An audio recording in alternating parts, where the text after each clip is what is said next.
Welcome, guys, to Dead Walking Sunday, where we're talking The Walking Dead. Try. Whew, what a great episode. Now, this is a spoiler review. These are just my thoughts. I'm assuming you saw the episode, so I'm just going to touch on what I liked and what I didn't necessarily like. Man, just a great, solid episode. I really enjoyed this episode. I thought the pacing, like I said in my last video, was great. The balance was great. Oh man, what you need to know about this episode was Diane, whatever her name is, basically is investigating, what happened with Glenn's group, her son dying, the other son of a bitch who pretty much left Glenn and all them to have Noah die. I'm gonna call him son of a bitch because that's exactly what he is. I did not like that guy. And then really, this episode was focused on how how Rick is trying to coexist with this in his group, or trying to coexist with this community, and how the community is trying to coexist with Rick's group. Wow, a lot of great interactions, like I said in my last video. And I gotta say, we have Carol and the boy. Now, I think I was saying the boy was Diane's son. I'm sorry. I guess I brain farted while I was talking. It's actually Jesse's boy, is her younger son. Sorry if I screwed it all up. I guess sometimes I just talk and whatever happens. Speak from the heart, man. It's from the heart. Well, anyway, the one thing I loved about this episode was finally we get a Rick and Glenn conversation that I'm just so engaged in. Because I thought Glenn was talking to Diane, but that's not the case. Excuse me. He was talking to Rick, and I really like that interactions. I always like when Glenn and Rick are interacting, because you know what? This is the guy who saved your ass, and you wouldn't be here, Rick, if it wasn't for Glenn. And Glenn's a smart motherfucker. This guy knows what he's doing. Glenn is just as a leader as Rick. So these two coming together and really having kind of like, a little bit of always having a heart to heart.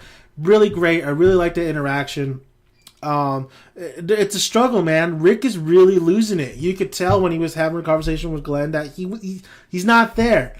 He's just not there. Especially when he's talking to Carol, and Carol telling, putting things in his head that, listen, you got to kill Pete. You got to kill Jesse's husband. He will kill her. And Carol finding, info from the son that basically he locks himself in a closet. One time Jesse was passed out, bleeding. So this is a dire situation. And I love that.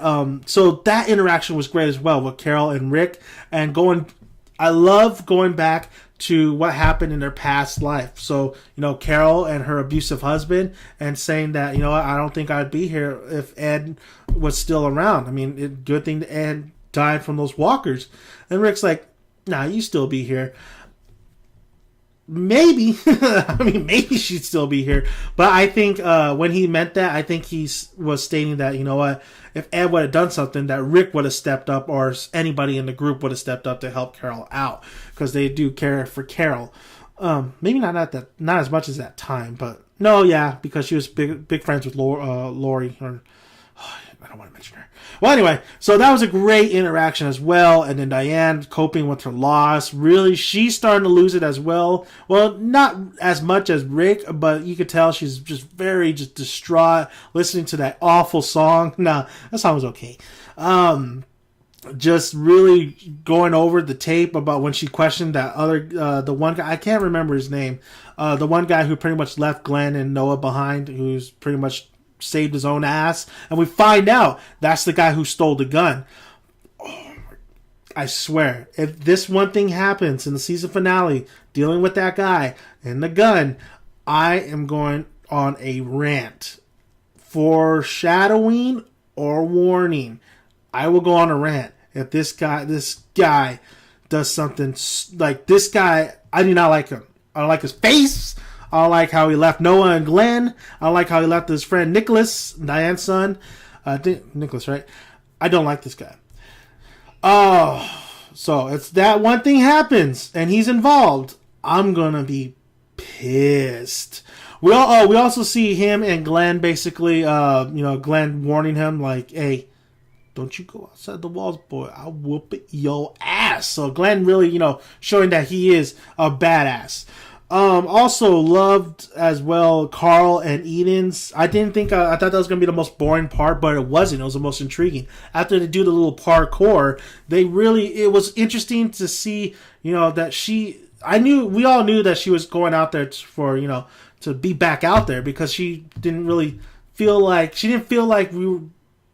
like she said, that her being inside the walls, we should be outside of it. We should be in the woods. We should be living among these zombies, because walkers, because it's their world. We're just living in it. That's great advice. And then you have like a little Carl and her moment where they're about to kiss, but they don't. I love this, where she says she's scared at Carl at first, and then when they're stuck in that little tree, and Carl's gonna lean in, but Big Papa Carl can't do it yet. Can't do it. He just kind of looks away, and she says, "That's good. You're scared of me too." So I like that line. I love those lines. I thought the dialogue was definitely upgraded for this episode. We also see Daryl and Aaron looking for. We see a light, and I was jumping up and down like, Morgan, but no, I knew it. Morgan probably won't show up until the next weekend. But it wasn't Morgan. We find more decapitated zombie bodies. We find awesome shot of a zombie tied up on a tree. It's a woman. Just guts coming out. I mean, it's crazy. They're decapitated. It's like somebody's just having fun with them, experimenting with them. And then we see Daryl pick up the zombie's head, and she's a zombie. She's still kind of alive. They didn't hit the head. So, man, that's great. It has that W on there. What does that W mean? I don't know. I want to say it's this person that's coming in, but W is just interesting. I haven't seen it I don't remember seeing it in the comics. So it could be something else that I'm thinking of, but I don't know. I'm just gonna wait and just play it out. I'm not gonna make any predictions, this and that. I think, but I won't be surprised if it's this one little this type of group of people that might come in. But we'll see. Sasha really just like she's still not there. She's still unstable. She's hunting zombies now.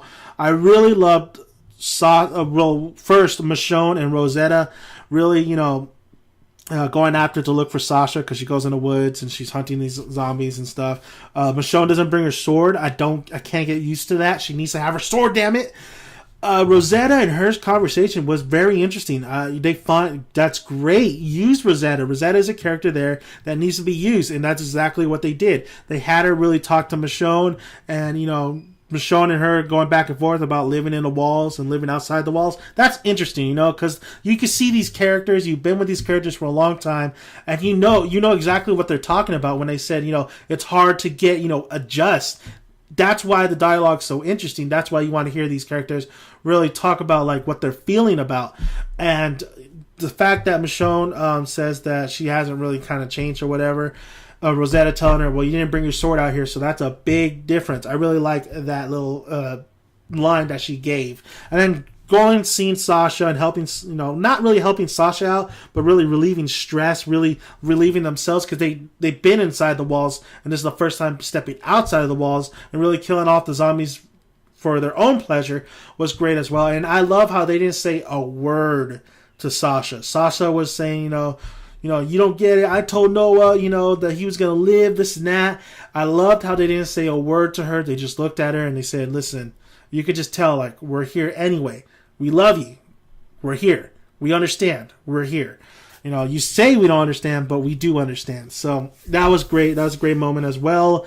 Just so many interactions in this episode. The Rick and Diane interaction, the struggle. Two leaders going at each other, head to head. Diane wanting to she wants this group to stay because she knows they're strong.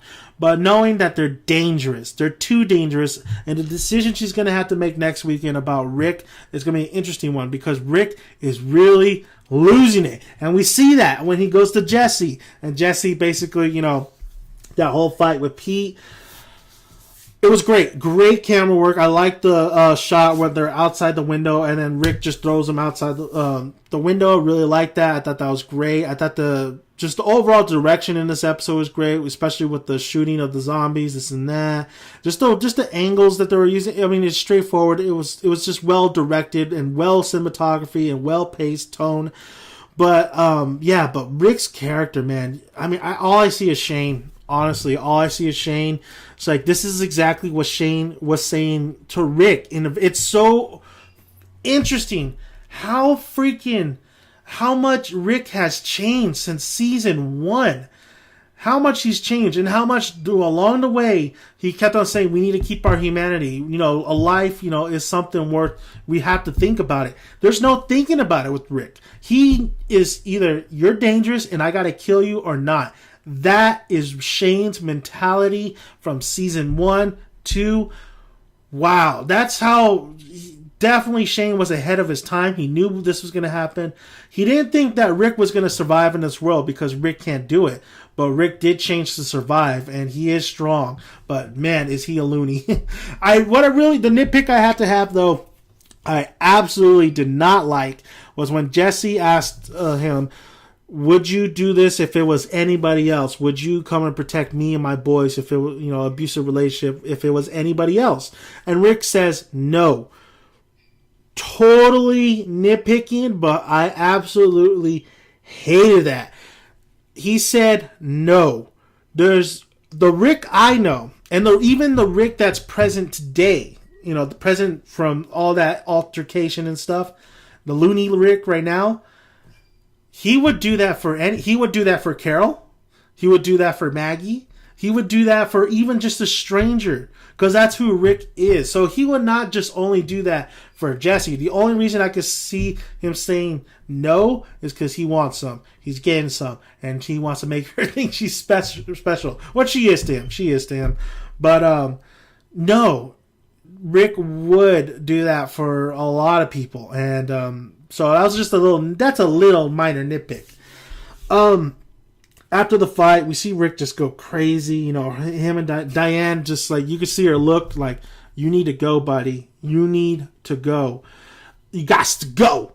So, Rick might leave, man. And then Michonne hit him on the back of the head when Rick was just spouting out, not nonsense. It's true. It's true that those walls will, sooner or later, they will be tested. So, Michonne, knocking him out.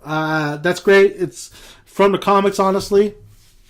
It was well done. I really enjoyed it. It was a great way to end it, because now we're left of what's Diane gonna do and Rick really just seems so crazy. So I'm just thinking, how's this guy gonna lead this whole group if he ever becomes leader?